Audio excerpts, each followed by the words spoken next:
Oh, I'm sorry. Did I break your concentration? Anything for my princess. I am serious, and don't call me Shirley.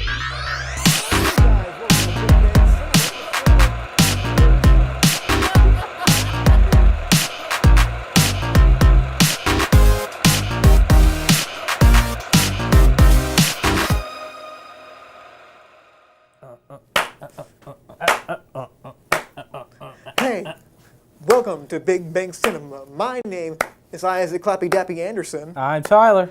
Who's that? That's Keep going. We're not going to stop the beat. Keep going. I'm Chris. You may recognize my voice from Game On every Thursday from 1 to 2 on 89.1 FM. Your source for game music, news, reviews, and remixes. Oh, yeah. All right. Well, this is a movie show. We talk about movie news movie reviews. and everything in between. Without any further ado, what are we going to do? All right. First word. Come on. You quit. You can't just quit the beat like that. Well, I was going to do like modern. But he just modern. did. Well, Yeah. that doesn't make it right, you know. Yeah. Well, I mean, I like your whole Sugar Hill gang going on over there. But the first thing we're going to talk about is the Toy Story 4 trailer has been released. The unnecessary sequel and the whole modern. Well, I guess like today we're real used to seeing unnecessary sequels. Yeah, but so this Here's is like an another every one. week kind of thing. Kind of thing going on with it. I mean, I don't really get it why we need a Toy Story 4, but Actually, let's put the theme of our movie reviews today is called unnecessary sequels and prequels. that's basically the whole series of the show. Yeah. So yeah, Toy Story 4. Big reason. What do you think it's going to be about? It's gonna be about some toys who come to life for a little girl. The song's about. That sounds really Toy creepy, by the way. Story. Do.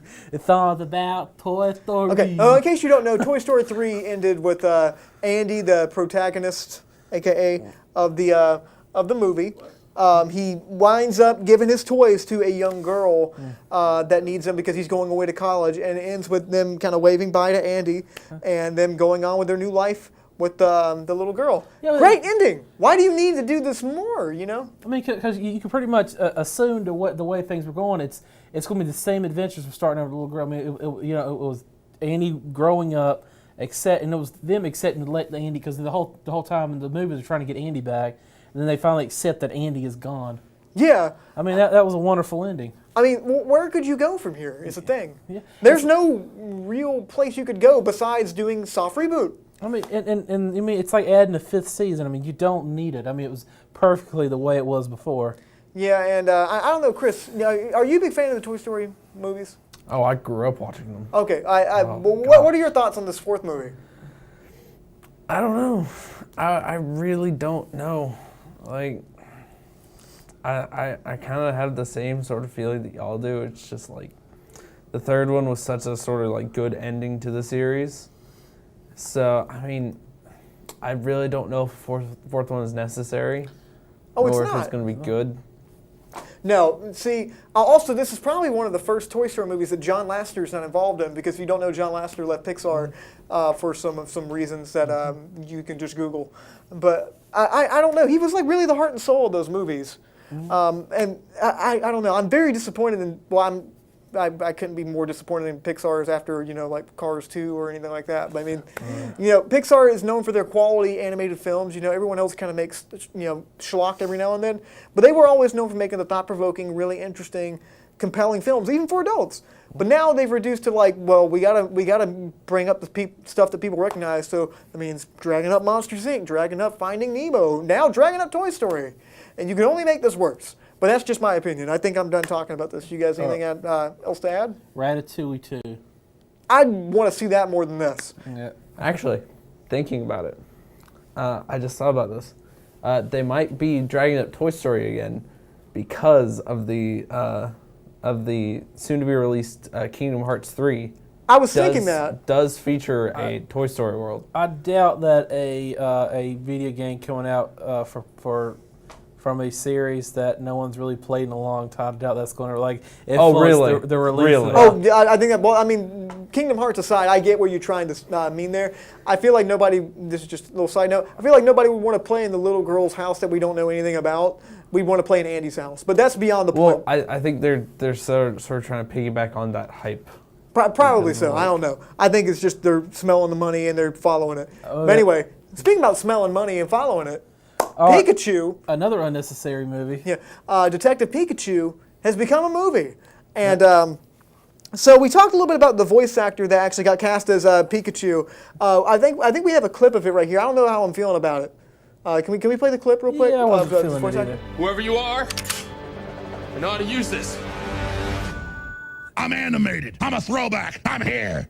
I'm an explorer. I don't like them putting chemicals in the water that turn the friggin' frogs gay. Did you just talk? Do you understand that? I am happy that Alex Jones is getting work after he got banned from Twitter, though. Can we just acknowledge that? The man needs an income. The man needs an income. I mean, it's kind of a bizarre thing to do. But for real, Ryan Reynolds is cast as Pikachu's voice, which is a really interesting choice because the only thing we've ever heard Pikachu say was Pikachu. See, the way I'm feeling it, I think the only reason he's doing this film is to give him something to parody in the Deadpool 3. See, I don't see that. I think that definitely probably will happen. Yeah. But I feel like that Ryan Reynolds is just so popular now. Everyone loves him, and he has such like a sarcastic manner about him. It is hard to see this trailer without thinking this is a rated R film. Yeah, I know. I was thinking the same thing. Well, a lot of people were like, "Oh, we saw this trailer, but all we heard was Deadpool's trapped in Pikachu's body." That's all they heard. Yeah, I'm sure someone's overdubbed Deadpool's dialogue on top of Pikachu. No problem. But what do you think of the concept in and of itself? Detective Pikachu solving mysteries with this human man? Was there not too long ago about a film about a computer? Well, when I say computer, about a detective film. Yeah, you got to be politically correct with that now. Okay, Computer American. Okay, okay. When I say Computer America, I was going to say more like a non-human detective assistant in a film. I think it was not too long ago called the Happy Land Murders. Wasn't that correct? The Happy Time Murders. Happy Time That Murders. terrible movie with the puppets. Yeah, I believe that was another non-detective buddy cop film. Yeah. See, the thing with this is that you got to really follow the formula.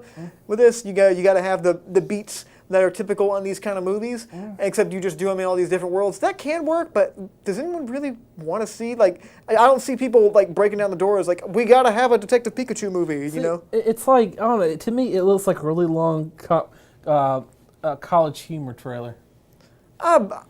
I don't see that. Yeah, I feel like I feel like it's a parody. I mean, I watch it. It feels like it's a parody film, like a parody, like somebody throwing YouTube. I'm not lying. That's what this trailer looks like. Well, this movie's marketed to guys our age that grew up with Pokemon and that are gonna munch on popcorn and say, "Oh, that's Charizard. I know who that is." It's rated R too. And then they clap when their favorite Pokemon comes up. Let me tell you something right now. Pokemon is a series. They're specifically to sell you a toy. It's not made for artistic purposes. This was made so it could sell you a toy. And that's not like me making this up. This really is like an actual fact. Like the toy company made a television show to sell more toys. But now it's kind of a weird thing because guys like us, we grew up on this television show that was made to sell toys, and now it's become more of an art thing than toys. You know, because people want to actually see good stories with these things because we grew up with it, which is kind of an interesting way how that worked. But I want a good story. Just do the story of red or blue. Well, you know. Well, first of all, those stories have already been done, plenty like long ago, a couple of times I believe. Yeah. But like in terms of this movie, I'm not interested in the story of the movie itself. I'm more interested in how they built the world around the story, because the world they've built is sort of like a modern day, like sort of our day world, but just with Pokemon ingrained into it. Yeah, it's going to be kind of interesting, and it's going to totally be glossed over. Yeah, but I'm still sort of interested to see how they just build that world, and so yeah. Oh yeah, it's Zootopia bright, and it's put together. Yeah, you're kind of right. Yeah. But it'll hit. You know, all those beats that I talked about before, it'll be fine, I guess. I don't think it's going to be like a train wreck or anything. And granted, you can't really judge a movie after the first trailer. But it'll make $1 billion, something like that, and they'll make an unnecessary sequel. But, yeah, I've never been too into Pokemon, and probably not going to be into it now. But good luck to you. Anyway, speaking about not too into it, James Cameron made a movie producing it. That is, Robert Rodriguez directed Okay, this. that's really scary. You said Robert Rodriguez on it. I was like, I don't know if it's gonna be good or not. Yeah, and I swear, I did not bring it, but I was going to bring like a little shock collar right here. Anytime you mentioned James Cameron raised the bar, it was going to go off. So that's your goal through this. We mentioned James Cameron right now. I don't want you to make a raise the bar joke the whole episode, okay? Oh, my Can we gosh. do that? And you've never done it. Well, if I do it, it'll be raising the bar, man. You're darn right. So, Alita Battle Angel just came out with a trailer, and this is the Robert Rodriguez directed movie. And when I saw it, I thought, wow, this looks like a Robert Rodriguez directed movie. And by that, it's 98% CGI, and is most likely going to have a very standard setup as far as screenplay and action goes, and it'll probably be completely panned by critics.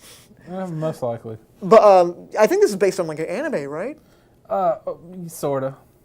Well, what do you mean, sort of? Well, it was more based off the manga that the anime was based off. Okay, well, everything is that like that. You can go back to anything. But they changed it all this based on the English version of it. Okay, well, I imagine they're going to totally, try to streamline it into standard movie formula, and the whole thing's done against the green screen, and who cares? But overall, what did you think about the trailer? Oh, it looked pretty neat. It doesn't quite look like it did in the original. Okay. Because the original, she was kind of had some plain-looking cyborg gear. But I don't know how they're going to do this, because this is not really like a drag-out film. It's kind of like slow. Yeah, and I don't think Robert Rodriguez does slow. He does quick, fast action scene, With some cool Spanish, effects. With some Spanish thrown in there. Yeah, like with some Spanish flair, Yeah. I don't know, and if you don't know who Robert Rodriguez is, he's the guy that directed the movies like Sin City. He also directed Machete Kills and Spy Kids, which I actually like the first Spy Kids movie. It's a really good movie. The first one. The first one's great. The other two are garbage. Yeah. But this one, I'm really curious because I'm not too big on what he's been doing lately. And Robert Rodriguez is really big proponent of kind of do it yourself, kind of figure out things, and kind of he made a book called Rebel Without a Crew. And it was about how he made his first movie, El Mariachi, all by himself. So he was kind of a big proponent of that, and he kind of broke down some barriers as far as that went. His first few movies have that kind of energy about it. But now it's just kind of leaned to let's just go against the green screen and shoot for a whole week, and that's our movie. But this one's got James Cameron behind it. Well, how do you think that's going to affect the story? Probably it's about high production value. Okay, well, do you think James Cameron's going to have input as far as kind of the? I want to say it so bad. Oh, you can't. Oh, I want to say it. It's probably going to have some good scenes in it. That's probably going to say probably high production values. It's going to probably have some really good special effects when it gets down to not like practical, probably CGI, because I doubt this is even finished yet. It's probably still rendering on the computer as we speak. Yeah. But I have no idea. I mean, this is not really my kind of cup of tea. But maybe this will be the comeback for Robert Rodriguez, because he hasn't really put out anything of, like I said, of super good quality lately. Dusk Till Dawn, the series. I would actually watch that. But we'll see what happens. Who knows? I can smell a bad Rotten Tomatoes score about it. And also, I think I don't say a bad one. I'm probably going to give it's probably going to be 60 on Rotten Tomatoes. I don't know. I can just feel like a 22%. From the trailer, the action and everything, those look good. But I haven't heard of it. But Tyler was saying it was based on a manga. Yeah. Or anime. That means the story's probably not going to be great. No, it's going to be trying to convince down to an hour and a half. And a lot of these scenes were straight from it, because it looks like a two cut and paste it's a trailer Watchmen, though. like Watchmen. Yeah, it's a trailer. Yeah. They want to put all the things people recognize because people can go see the movie. They're basically tricking you to go see the movie. I mean, if anything, the action looks good. Yeah, and the people going to see this movie aren't looking for a great story. They want to see Alita kick some robot butt, I guess. And that's all they really care about. So, speaking about nothing but action and nothing people care about, Alien Covenant is probably going to have a sequel. And if the sequel does happen, it's most likely going to be completely about these guys, the engineers from the Prometheus universe. So, I heard this news earlier this week. It's not confirmed completely if the sequel or prequel is going to happen, but it's been said that if it is, this is what we would get. I don't know. And in case you've never seen it, the engineers are like these alien creatures that supposedly Space created. jockeys. Yeah, they're created human life in the Prometheus universe, and throughout that whole series, they've had their, and kind of whole thing is like, in the movie they sent Jesus and the humans killed Jesus, and that was kind of like, when the humans went to go see them on their planet, they weren't too happy. Now they want to exterminate them all. So, and in Alien Covenant, spoiler alert, Michael Fassbender killed all of them. So it would have to be a prequel. I don't know. What do you think about this, Tyler? Do you want to see a movie about the engineers? Okay. If I won't say it's just like the first Alien movie, and the first Alien movie was an alright film. Aliens 2 was really kicks up in high gear, but of course that was James Cameron. No, I can't say it again, but like he subverted your expectations. Yeah, let's put it that subverted my way. expectations, Like yeah. Ryan Johnson, but good. yeah, I mean, the first one wasn't bad, but I just feel like this is. Everyone's used to Aliens rather than Alien, and I felt like this whole thing's based off of Alien. I want to see more of an Aliens film rather than an Alien. Okay. Well, You know what I mean? yeah, sort of. But and the big thing about this is I'm not big on the movie Prometheus. I think it had a lot of interesting concepts, and part of the interesting concept was the engineers. I thought it had a lot of really heady, cool things. Problem is, Ridley Scott's kind of a kook, and he's kind of got a little bit crazier as he's grown up in years. He's a great director, but if you've ever seen Alien Covenant, you know what I'm talking about. It's kind of gone all over the place, and he's kind of insane. It's a parody of himself. Yeah, basically. So, but the engineers to me are really interesting because that whole society that was kind of teased in Alien Covenant really caught my attention because, like, well, how do they live? Like, how different are they? That kind of whole thing interested me. I don't know if I'd want to see a whole movie about it though.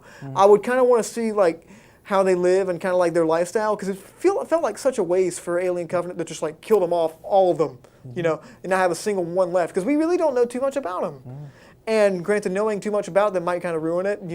They might have like, desk jobs and like, we follow a guy and the movie's just sucky, boring.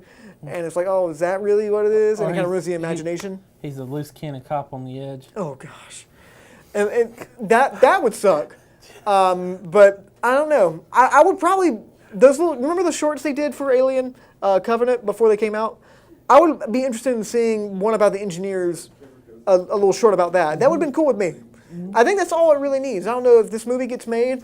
I'd still be really interested because maybe it'll track in a different place. Just don't let Ridley Scott direct it. Or they can make like it's a comedy film where it's about it's like three aliens together in an apartment. Well, What's going to happen next? I imagine if they did it, it would be more like it would kind of look like classic Roman time kind of thing up there. It's the kind of feeling I got from it, as long as it doesn't get bored down and like boring political dialogue. But I don't know. What do you guys think about this? You can leave a comment on our Facebook page, facebook.com/Studio67NCC. Love to hear what you guys have to say about this and all the other topics. Predator versus Engineer. Engineer. Yeah. I'm saying it because they created them. It came out of one of them. It's like, No, Predator. Oh, Predator. Oh, shoot. No, it's Alien. Yeah, the Engineer still.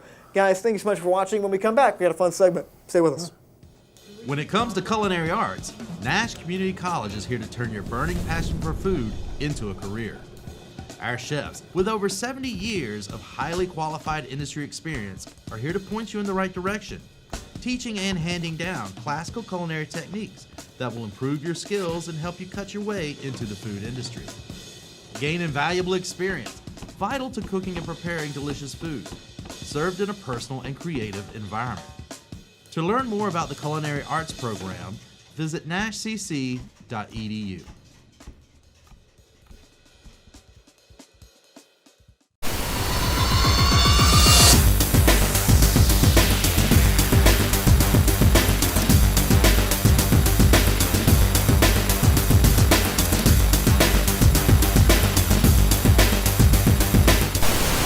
The Nash Community College Betsy B. Curran Child Development Center provides superior early education for children ages 6 weeks to 5 years. The 5-Star Center is a model training program for college students serving as teacher assistants. Classrooms are staffed with teachers who earn degrees in child development, early childhood education, or a related field, and assistants hold the North Carolina Early Childhood Credential. As the only Shape and See demonstration site within a 5-county region, healthy menus, interactive play, and extended outdoor learning are among the offerings that set NCC apart from other centers. Plus, parents can track their child and receive real-time updates through our mobile app called Hi Mama. For more information or to schedule a tour, call 252-451-8495 or visit www.nashcc.edu/CDC. How about this? Predator versus the state of Ohio. Predator versus I give Ohio. Well, I mean, drunk driving charges are no laughing matter. But guys, how you guys doing? I'm Isaac Anderson. I'm Tyler. Welcome back to Big Bang Cinema, guys. So, this week on Quick Flicks, we are reviewing Overlord. This is a movie that involves Nazis and zombies, and they become one. So, we thought it might be fun to talk about some of our favorite zombie movies that have come out in recent years. And there's a lot to choose from, but first off, before we get into it, Tyler, to you, what makes a good zombie movie? As long as it doesn't fit the cookie cutter like most zombie films do. What do you mean by cookie cutter? It's like, it's the end of the world, I got bit, oh my gosh, shoot him. Oh, we're so scared, let's go hide somewhere, and then we'll stay there for a while. Yeah, I just felt like you've seen one zombie film, you've seen most of all of them. Yeah, dang. You're kind of right, but I mean, that trope did start from somewhere, and it was the first few zombie movies. To me, what makes a good zombie movie is you have to be actually scared of the zombies. They have to actually strike fear in the people watching it. And you also have to feel for your characters that you're following. And please don't make it like Walking Dead where the zombies are just a side character. Well, yeah, there's no development going on in that show anyway. But to me, that's what it is. Chris, do you have any opinions of what makes a good zombie movie? I know we talked a little bit about how you haven't seen a zombie movie, but how do you think it would go? I mean, same sort of thing that Tyler was saying, was just like not being sort of by the book thing. So it's not just like just having something special about it, because like the whole premise behind zombies is a very like overdone sort of thing that's been done in many forms of media. And so it's like having something special about it can always make a zombie whatever. Because I'm thinking like zombie games, zombie shows. Exactly. Zombie movies. I'm so sick of the zombie tropes right now. It's so crazy. But there are some really good ones that have kind of, did Rian Johnson, they subverted my expectations. Yeah, I mean, but he's right about it. It is overdone. It's absolutely overdone. It's absolutely overdone. And I think the zombie trend kind of ended like 2007. Kind of 2007, 2008. It kind of got revitalized with The Walking Dead. When that came out, then it died off quickly there. But right now, zombie movies are kind of dead. But and spoiler alert, we liked Overlord a lot. So they're kind of coming back. I hope they don't come back completely. But our favorite zombie movies, we decided to pick two kind of similar vein zombie movies. They're not your typical zombie movies. They take the genre and they twist it in a certain way that's a lot different, but still successful. So Tyler, what did you choose? High School of the Dead. No, I'm joking. When I look at him, I know he got that one. No, you freaked Chris out. We wouldn't be able to show that. Yeah, we won't be able to show that. Well, actually, what I got was it was a really first big turn for a zombie film, which kind of proved that a zombie film doesn't have to follow the regular zombie narrative, and that was the cult favorite was Zombieland. Okay. So I mean, you got a lot of action, but it turns into a kooky, dark humor film. I mean, you got your well, I'm going to say you got Woody Harrelson. Woody Harrelson's Woody Harrelson in it. Yeah. And you got Eisenberg was Eisenberg. They pretty much played themselves in the film, but I mean, it was pretty hilarious. There was a lot of funny tropes, and it kind of felt like, even though it's the end of the world, I mean, there's no sense in not having any fun. Yeah, I kind of agree. I really like this movie, and there's it kind of flips some of those tropes that you see so many times on its head, and it's not like an annoying way, And my favorite was he kind of gives a realistic detail of zombies did happen, what would happen. Yeah, I like that. But still, like it's an enjoyable, fun watch. Like what was kind of the big standout to this movie? What was your favorite part? One of my favorite parts is probably when they start talking about how the end came. He's giving all the details. He's got his whole survival list going on. I mean, it was kind of like he was pretty much naming zombie tropes and how to avoid them, like double tap. You always shoot them again, make sure they're in the head, kill them twice. I love that. It was hilarious. It got to where he wasn't following his own rules. Oh yeah. At the very end, he stops following the rules, and that's when he actually becomes successful. Yeah, it does. I mean, but yeah, it kept him alive this far, but he really wasn't alive. Yeah, and it's kind of actually had a nice little arc in there. Yeah, I mean, he was alive, but he really wasn't living. Yeah, dang. Did you write that? I did. Oh, right. That's never been done before. It's kind of crazy. Yeah. And also Bill Murray gets shot in the movie. Okay, like I said, that's like the best part of it. That's my hilarious. That was hilarious. Okay. And my favorite. Do you have any regrets? Garfield, maybe. Garfield, he dies. I was like, oh my gosh. So mine is kind of similar to yours in the sense that it kind of flips the genre a little bit differently. I think this one came before Zombieland did. This kind of influenced Zombieland, probably helped get it made. This movie, Shaun of the Dead. Shaun of the Dead is a movie directed by Mr. Edgar Wright, and it's also written by him. Edgar Wright is a big movie fan in general. He loves all these different horror movies. He loves cinema just all around. And he decided to get his buddies Nick Frost and Simon Pegg to basically do, what if this everyday kind of schlub that's kind of down on his luck went through the zombie apocalypse and had to survive through that. And it's just so perfect. And also, it's created one of the easiest costumes for people to wear at Halloween. It's just like a white T-shirt and a name tag and a tie. That's it. But Simon Pegg is really the kind of big standout guy to me here. He's so great in that role of Shaun.